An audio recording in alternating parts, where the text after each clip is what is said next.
નક્સલ પ્રભાવિત રાજ્યના 250 આદિવાસી યુવાનોએ દહેજ અદાણી પોર્ટની મુલાકાત લીધી.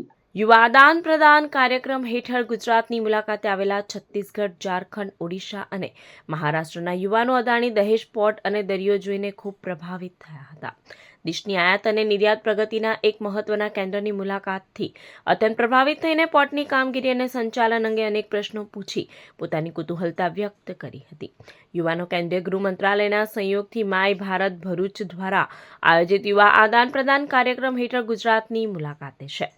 છત્તીસગઢ, ઝારખંડ, ઓડિશા અને મહારાષ્ટ્ર રાજ્યના નક્સલ પ્રભાવિત જિલ્લાના 250 યુવાનો સાથે 25 અધિકારીઓએ ગુજરાતમાં પ્રથમ સ્ટેચ્યુ ઓફ યુનિટીની મુલાકાત લીધી હતી. અદાણી પોર્ટની મુલાકાત અદાણી ફાઉન્ડેશનના પ્રોજેક્ટ ઉડાન હેઠળ આયોજન થયું હતું.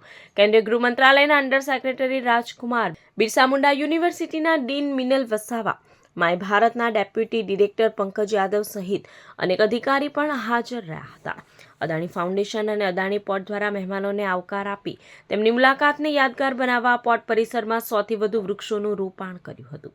યુવાનોએ safety excellence centre, jetty, marine control room, operations control room તથા સાયલો જેવી મુખ્ય સુવિધાઓની મુલાકાત લીધી હતી.